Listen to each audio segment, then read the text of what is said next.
2026 இந்த சித்திரை மாதத்தில் வரக்கூடிய நாட்கள் மகர ராசிக்கு எப்படி இருக்க போகுது அப்படிங்கிறத நம்ம இந்த வீடியோவில் பார்க்க போகிறோம். ரொம்ப நாட்கள் கஷ்டத்தை மட்டுமே அனுபவித்து இந்த மகர ராசிக்கு விடிவு காலம் எப்போ பிறக்கும், வெளிச்சம் எப்போ சார் கிடைக்கும், வாழ்க்கையில் என்றைக்கு தான் நினச்ச விஷயங்கள் நடக்கும், மகர லக்கணமாக இருக்கட்டும் மகர ராசியாக இருக்கட்டும், வாழ்நாள் முழுசாக கஷ்டமே பட்டுட்டு இருந்தோம் சார், இனிமேலாவது நிம்மதி கிடைக்குமா, கடன் பிரச்சனை முக்கியமாக தீருமா, உடல் ரீதியான உபாதைகள்லேருந்து வெளியே வரலாமா, எதிர்பார்த்து கொண்டிருந்த வேலைகள் கிடைக்குமா, எதிர்பார்த்துருந்த பொண்ணு ஓகே சொல்லுமா, ரொம்ப நாட்களாக திருமணம் ஆகாதவங்களுக்கு திருமணம் நடக்குமா, குழந்தை பேர் இல்லாதவர்களுக்கு குழந்தை பேர் கிடைக்குமா, வீடு கட்டாமல் ரொம்ப நாளாக தவிச்சிருக்கு சார் வீடு கட்ட முடியுமா, புதிய வாகனம் வாங்கணும் அப்படின்னு ரொம்ப நாள் ஆவல் சார், ஒரு வண்டி மேலே ரொம்ப கண்ணு, அந்த வண்டி வாங்கணும் அப்படின்னு ரொம்ப நாளாக எதிர்பார்த்து காத்திருக்கேன், அதை வாங்க முடியுமா, இது எல்லாத்துக்கும் ஒரு ரெமெடி. மகிழ்ச்சி எப்போ சார் கிடைக்கும், பழசு மாதிரி பணம் எப்போ கையில் பொருளும், எப்போ செலவு பண்ணி மீதி அமௌண்ட் கையில் இருக்கிற அளவுக்கு எப்போ சார் வச்சுட்டு இருக்கிறது, அக்கௌண்ட் பேலன்ஸ் என்றைக்கு சார் ஒரு 7-8 டிஜிட்டுக்கு மேலே இருக்கிறது, ஒரு 10 டிஜிட்டுக்கு மேலே அக்கௌண்ட் பேலன்ஸ் இருந்துகிட்டே இருக்கணும், அந்த மாதிரிலாம் நம்ம எப்போ சார் உருவாகி வருது அப்படின்னு எதிர்பார்ப்போடு காத்து கொண்டு இருக்கக்கூடிய மகர ராசிக்காரர்களுக்கு தான் இந்த வீடியோ. இந்த வருடத்தோட கிரக நிலைகள் அப்படின்னு பார்க்கும்போது சனி, அதோட குரு, ராகு, கேது, இது 3 தான் உங்களுடைய வாழ்க்கையில் இந்த வருடத்தில் பிரயாணிக்குது. அப்படி பார்க்கும்போது 2026 முக்கியமான கிரக நிலைகள் சனி, குரு, ராகு, கேது 3 இருக்குது. இதில் சனி உங்களுக்கு முக்கியமான பாதிப்பு சிலது தரும். அது எந்த அளவுக்கு நீங்கள் தப்பிச்சிக்க முடியும் அப்படிங்கிறது எல்லாத்தையுமே நான் தெளிவாக விளக்கமாக சொல்லிடுறேன். அதனால் என்ன உங்களுக்கு ப்ளஸ் பாயிண்ட்டாக இருக்கும் போது எந்த விஷயத்தில் நீங்கள் எச்சரிக்கையாக இருக்கணும் அப்படிங்கிறதையும் நான் சொல்லிடுறேன். அதே மாதிரி குரு, வளர்ச்சிக்கு வாய்ப்பு அதிகமாக தரக்கூடியவர் குரு. ஸோ குரு பகவான் உங்களுக்கு ஓரளவுக்கு நல்லது தான் செய்ய போகிறார், அதனால் நீங்கள் கவலைப்பட தேவையில்லை. அதுவும் எந்த வகையில் நல்லது செய்ய போகிறார், யாரால் நல்லா செய்ய போகிறார், அவரை நீங்கள் எப்படி டிஸ்டர்ப் பண்ணாமல் இருக்கணும் அப்படிங்கிறத நான் வீடியோவில் சொல்ல போகிறேன். அதே போல் இந்த ராகு கேது எதிர்பாராத மாற்றங்கள். ஒரு பாம்பு காலுக்கடியில் பூந்தால் நீங்கள் என்ன பண்ணுவீங்க, டக்குன்னு என்ன தோணும், என்ன பண்ணே தெரியாமல் அங்கே குதிக்கிறது இங்கே குதிக்கிறது, அந்த பக்கம் திரும்ப அந்த பக்கம் திரும்ப தான் திரும்புவீங்களே, அந்த மாதிரி தான் ராகு கேது. எதிர்பாராத மாற்றங்கள் இருக்கும்.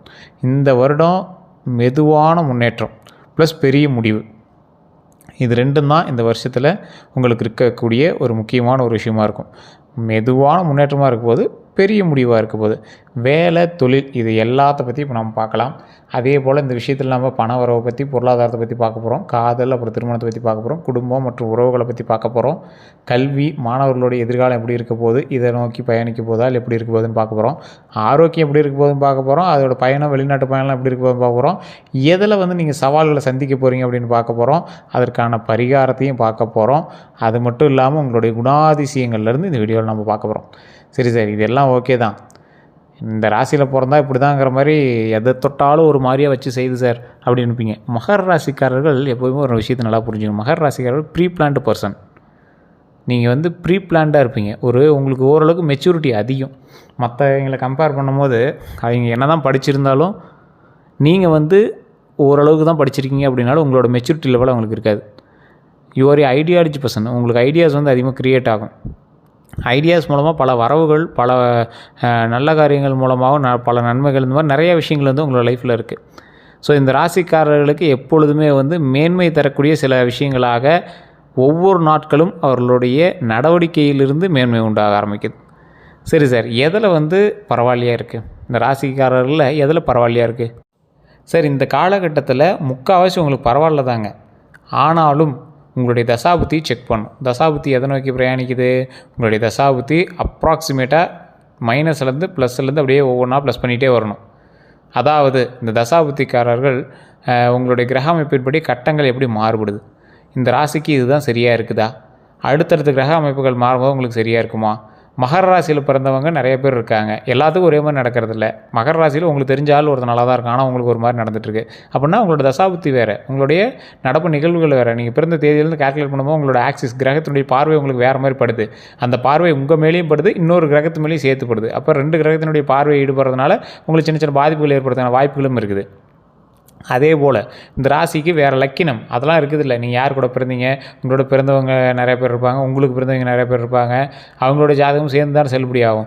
அதே போல் நீங்கள் உங்களோட வசிக்கக்கூடியவர்களும் நிறைய பேர் இருப்பாங்க, அவங்களோட ஜாதகம் தான் சேர்ந்து மேட்ச் ஆகும். ஒரு ராசிக்காரன் பிறக்கிறான் அப்படின்னா அவன் ஜாதகம் மட்டும் பேசாது, அவன் கூட இருக்கக்கூடிய எல்லார் ஜாதகமும் அவங்க கூட சேர்ந்து பேசும். அதுதான் ஒரு முக்கியமான ஒரு விஷயம்.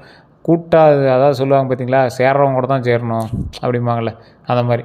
ஸோ இது மாதிரி இருக்கக்கூடிய இந்த ராசிக்காரர்களுக்கு ஒவ்வொரு நாளும் அப்படியே எப்படி சொல்கிறது, அனல் மேலே அப்படியே படிக்கட்டு தெரியாமல் ஒரு புகை மூட்டத்திலேயே காலை வைக்கிற மாதிரியே ஒரு ஃபீலிங்கில் போயிட்டுருக்கீங்க. ஒரு விஷயம் எடுத்தால் எதோ தலை சுற்று சார் அப்படிலாம் இருப்பீங்க. இந்த மாதிரி ராசிக்காரர்களுக்கு தொழில் வேலையினுடைய பலன் எப்படி இருக்க போகுது அப்படின்னா, மகர ராசிக்காரர்கள் வேலை இடத்துல எப்படி இருக்கணும் அப்படிங்கிற நான் சொல்கிறேன், ஞாபகம் வச்சுக்கோங்க. பொறுப்புகள் அதிகரிக்கக்கூடிய ஒரு காலகட்டமாக இந்த காலகட்டம் உங்களுக்கு அமையுதுங்க. பதவி உயர்வு வாய்ப்பு இருக்குது. அதே போல் பதவி உயர்வு வாய்ப்பு இருந்தாலும் சில தாமதங்கள் ஏற்பட்டு தான் உங்களுக்கு பதவி உயர்வு கிடைக்கும். அதே போல் உழைப்புக்கு மதிப்பும் கண்டிப்பாக உண்டு. உழைப்புக்கு மதிப்பு கிடைக்கிது அப்படின்னா இந்த ராசிக்காரர்களுக்கு ஒரு மிகுந்த ஒரு லாபம், உழைப்புக்கு மிகப்பெரிய மரியாதை, உழைப்புக்கு மிகப்பெரிய மதிப்பு, இது எல்லாமே இந்த ராசிக்காரர்களுக்கு கிடைக்குதுங்க. புதிய வேலை தேடுறவங்களுக்கு மே மாதம் முதல்ல வாய்ப்பு உண்டு. புதுசாக தொழிலே தொடங்குறீங்க அப்படின்னாலும் பரவாயில்ல தான். ஆனால் மே மாதத்துலேருந்து கொஞ்சம் நல்ல வாய்ப்புகள் இருக்குது புதிய வேலையில் தேடுறவங்களுக்கு. வெளிநாட்டு வாய்ப்புகளும் கண்டிப்பாக இருக்கும். அதுக்கும் நீங்கள் ஸ்டெப் எடுத்தீங்க அப்படின்னா தான் உண்டு. ஆனால் இந்த காலகட்டத்தில் நீங்கள் வெளிநாட்டு போகிறதுக்கு பெருசாக ஒன்றும் இது பண்ண மாட்டீங்க. ஏற்கனவே வெளிநாட்டில் வேலையில் இருக்கிறவங்களுக்கும் பரவாயில்லையாக இருக்கும். அதே போல் தொழில் செய்கிறவங்களுக்கு புதிய முதலீடு கவனமாக செய்ய வேண்டிய ஒரு நேரமாக இருக்குது. ஸோ அதிகமாக இருந்தாலும் சரி, கம்மியாக இருந்தாலும் சரி, ரொம்ப கவனமாக பண்ண வேண்டிய ஒரு காலகட்டம். பழைய தொடர்புகள் மூலம் லாபம் கண்டிப்பாக உண்டுங்க. பழைய தொடர்புகள் யாராக இருந்தாலும் சரி, அவங்ககிட்ட கோச்சிக்கிறதோ சண்டை போட்டுக்கிறதோ அதெல்லாம் பண்ணாதீங்க. அப்படியே சண்டை போட்டிருந்தாலும் கொஞ்சம் அப்படியே சைலண்ட்டாக அப்படியே மூவ் ஆகிக்கோங்க. அதே போல் முக்கியமான ஒரு விஷயம் என்ன அப்படின்னா, சனி உங்களோட முயற்சியை சோதிப்பார். முயற்சின்னா எந்த மாதிரி முயற்சி? ஓரளவுக்கு கொஞ்சம் விட்டு உங்களை அப்படியே சரி பண்ணுவார். உங்களோட முயற்சியை அப்படியே சின்ன சின்ன ஸ்ட்ரகிள்லாம் அப்படியே சோதிச்சு பார்ப்பார். ஆனால் கைவிடவே மாட்டார். என்ன பண்ணாலும் சனி கொடுத்தால் எவர் தடுப்பாருமாங்க பார்த்தீங்களா, அந்த மாதிரி உங்களுக்கு நல்லது செய்வார். ஆனால் உங்களுக்கு பாடம் புகட்டி தான் செய்வார். அதை மைண்டில் நல்லா ஞாபகம் வச்சுக்கணும். அதனால் நீங்கள் பயந்துக்கிட்டோ இல்லை வேறு ஏதாவது இப்படி தொழிலில் போயிருக்கேன் அப்படின்னு பேக் அடிக்கிறதோ, இல்லை ஏதாவது வேலைக்கு போகிற இடத்துல இப்படி சொல்கிறாங்களே அப்படி சொல்கிறாங்களே அப்படின்னு மைண்டை டைவர்ட் பண்ணிக்கிறதோ கூடவே கூடாது. வேலைக்கு போகிற இடத்துல சில மைண்டு டைவர்ஷன்ஸ் உங்களுக்கு ஏற்படுத்தும் வாய்ப்புகள் அதிகம். அதை மட்டும் டைவர்ட் ஆகாமல் பார்த்துக்கோங்க. உங்களோட தொழிலில் மெயினாக கொஞ்சம் கான்சன்ட்ரேஷன் அதிகப்படுத்துங்க. தேவையில்லாமல் அவன் சொல்கிறான் வேலை பார்க்குறவன் வந்துட்டான்னு எதையும் நீங்கள் மைண்ட் டைவர்ட் பண்ணிக்காங்க. அதை மட்டும் கொஞ்சம் கவனமாக வச்சுக்கோங்க. அதே போல் இந்த தடவை உங்களுக்கு சனியும் பார்த்திங்கன்னா உங்களுக்கு உதவிகரமாக தான் இருக்க போகுது. எந்த பிரச்சனையும் பண்ணாமல் தான் இருக்க போகுது. அதனால் மைண்டில் நல்லா ஞாபகம் வச்சுட்டு அதுக்கு தகுந்தாற் போல் உங்களோட உழைப்பு போடுங்க. இந்த ராசிக்காரர்களுக்கு பணவரவும் பொருளாதாரமும் எப்படி இருக்க போகுது? இந்த தடவை பணவரவு உங்களுக்கு சீராக இருக்கும். சார் எப்போவுமே ஒரே லிமிட்டாகவே இருக்குது சார், எந்த காலகட்டத்தில் தான் கொஞ்சம் மேலே ஓங்கி வரும் அப்படின்னு கேட்பீங்க. பழசில் நீங்கள் செலவு பண்ணது போக கடன் வாங்கி மீதி செலவு பண்ணிட்டு போயிட்டு இருந்தீங்க. அதாவது மாதம் ஒரு 10,000 சம்பளம் வருது அப்படின்னா 11,000 உங்களோட செலவாகிட்டு இருந்தது. சேவிங்ஸ்ன்னு இன்னும் பெருசாக எதுவும் எடுத்து வைக்கல. ஆனால் இந்த ராசிக்காரர்களுக்கு ஒரு உத்தமமான ஒரு விஷயம் என்ன பண்ணால், ரிஸ்க் ஃபேக்டர்ஸ் எதுவும் எடுக்க மாட்டாங்க. சேவிங்ஸில் கொஞ்சம் அதிகமாக கவனம் செலுத்துவாங்க. ஸோ இந்த ராசிக்காரர்களுக்கு அதில் ஒரு பெரிய ப்ளஸ் பாயிண்ட்டும் உண்டு. அதனால் இந்த ராசிக்காரர்கள் எப்போவுமே பண வரவு சீராக இருக்கும் போதே அவங்க சேவிங்ஸை கொஞ்சம் அதிகப்படுத்திக்குவாங்க. செலவுகளும் அதிகரிக்கக்கூடிய ஒரு காலகட்டமாக உங்களுக்கு இருக்குது. குடும்பத்தில், வீட்டில், மருத்துவத்தில் இந்த மாதிரி எதிர்பாராத சின்ன விஷயங்கள்லாம் இருக்கிறதுக்கான வாய்ப்புகள் இருக்குது. ஆனால் அது எல்லாமே சரியாயிடும். ஒன்றும் பெரிய பிரச்சனைலாம் கிடையாது. செலவுகள் கொஞ்சம் அதிகரிக்கும் அப்படின்னு சொல்லியிருக்காங்க. மற்றபடி ஒன்றும் பெரிய இஷ்யூஸ்லாம் இல்லை. சேமிப்பு மிகவும் அவசியம் அப்படிங்கிறத இந்த காலகட்டத்தில் நீங்கள் புரிஞ்சுக்குவீங்க. அந்த டைமில் கொஞ்சம் சேமித்து வச்சுருந்தா இப்போ கொஞ்சம் யூஸ் ஆகிருக்குமே, அந்த டைமில் இதை பண்ணி தான் கொஞ்சம் யூஸ் ஆகிருக்குமே, இந்த டைமில் அதை கொஞ்சம் பண்ணி தான் கொஞ்சம் பரவாயில்லையா இருக்குமே அப்படின்னு யோசிச்சுட்டு தான் இருப்பீங்க. தவிர ஸ்டெப் எடுத்தீங்க அப்படின்னா பொழைச்சிக்குவீங்க. ஸோ இந்த டைமில் கண்டிப்பாக சேமிப்புக்கு கொஞ்சம் அதிக டைம் ஸ்பெண்ட் பண்ணுங்கள். அது ரொம்பவே நல்லதாகவும் அமையுதுங்க. அதே மாதிரி நல்ல காலம் எப்போ இருந்து அப்படின்னு பார்த்தீங்கன்னா, ஜூலைலேருந்து அக்டோபர் வரைக்கும் அருமையாக இருக்குது. இந்த ஜூலை டு அக்டோபர் காலகட்டத்தை நீங்கள் சரியாக பயன்படுத்துனீங்க அப்படின்னா அதில் மிகுந்த லாபமும் உண்டு, பல நன்மைகளும் உண்டுங்க. அதே போல் எந்த விஷயத்தில் கவனமாக இருக்கணும் அப்படின்னா, கடன் எடுப்பது குறைக்கணும். கடன் எடுக்கிறீங்க அப்படின்னா கண்டிப்பாக அதை குறைச்சிக்கணும். தேவையில்லாத கடனாக இருந்தாலும் சரி, இல்லை ஏதாவது ரொம்ப முக்கியமான கடன் சார், அதை கடன் எல்லாமே பண்ணலாம், ஆனால் கடன் போட்டால் என்ன பெரிய இதெல்லாம் இல்லை, இஎம்ஐ கட்டிக்கலாம் அப்படிங்கிற மாதிரி ஏதாவது ஒரு மைண்ட் இருந்தது அப்படின்னா தயவுசெய்து அந்த விஷயத்தில் கொஞ்சம் கவனமாக இருங்க. நண்பர்களுக்கு பணம் கொடுப்பதில் தவிர்த்துவோங்க. அது ரொம்பவே எச்சரிக்கையாக இருக்க வேண்டிய ஒரு விஷயமா இந்த காலகட்டத்தில் உங்களுக்கு இருக்குதுங்க. நண்பர்களுக்கு பணம் கொடுக்கக்கூடிய விஷயத்தில் ரொம்பவே கவனமாக இருக்கணும். பணம் கொடுக்காதீங்க அப்படின்னே இந்த டைமில் சொல்லலாம்.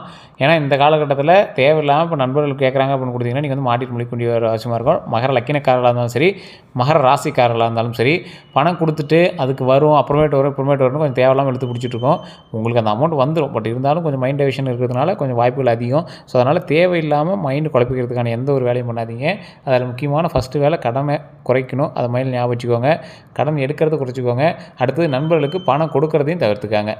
அதே போல் இந்த ராசிக்காரர்களுக்கு காதல், திருமணம் இந்த 2 விஷயம் எப்படி இருக்க போகுது அப்படின்னா, நிலையான உறவு உருவாகுங்க. காதலில் நிலையான உறவு உருவாகக்கூடிய ஒரு காலகட்டம். பழைய காதல் மீண்டும் வர வாய்ப்பு உண்டுங்க.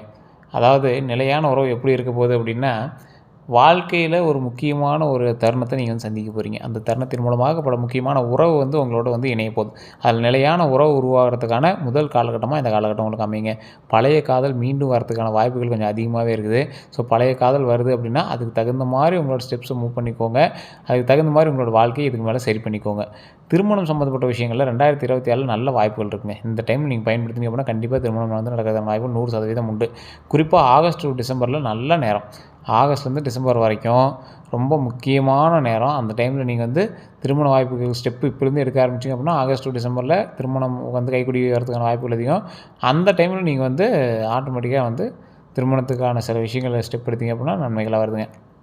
அதே மாதிரி திருமணம் மாணவர்கள் வந்து பார்த்திங்கன்னா சிறிய கருத்து வேறுபாடு பேசிக்கொண்டே தீர்வு காண வேண்டும் அப்படிங்கிறத மைண்டில் ஞாபகம் வச்சுக்கோங்க.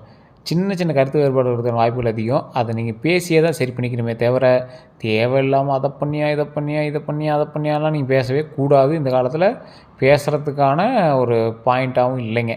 அதை மட்டும் மைண்டில் ஞாபகம் வச்சுக்கோங்க. இப்போல்லாம் பேசி தான் சரி பண்ணி ஆகணுமே தவிர சண்டை போடவே கூடாது. பேசிகிட்டே தீர்த்துக்கணும் அப்படிங்கிறது மைண்டில் ஞாபகம் வச்சுக்கோங்க. குடும்பம் அப்புறம் உறவு இந்த சம்மந்தப்பட்ட விஷயத்தில் குடும்பத்தில் பொறுப்புகள் வந்து அதிகரிக்கக்கூடிய நேரமாக இந்த காலகட்டம் இருக்குதுங்க. பெரியவங்களோட ஆலோசனை ரொம்ப முக்கியம். உங்களோட வீட்டில் பெற்றோர்கள் இருக்காங்க, பெரியோர்கள் இருக்காங்க அப்படின்னா அவங்களுடைய ஆலோசனைகள் ரொம்பவே முக்கியமாக இந்த காலகட்டத்தில் தேவைப்படும். ஸோ அதனால் கொஞ்சம் பொறுமையாக நிதானமாக பண்ணிங்க அப்படின்னா ரொம்பவே நல்லது. அவங்க பேச்சு கொஞ்சம் மதிப்பு கொடுங்க. அவங்க பேச்சுனால சில கோபங்கள் உங்களுக்கு ஏற்படலாம். அந்த கோபத்தெல்லாம் மறந்துட்டு அதுக்கு என்ன தேவையோ அதுக்கான ஸ்டெப்ஸ் எடுங்க. அதன் மூலமாக பல நன்மைகள் காத்து கொண்டு இருக்குது. இதில் எது நல்லது அப்படின்னா குடும்ப ஆதரவு வந்து கண்டிப்பாக கிடைக்குங்க. குடும்பத்தின் மூலமாக பல நல்ல ஆதரவு கிடைக்கக்கூடிய ஒரு காலகட்டமாக இந்த காலகட்டம் இருக்குது.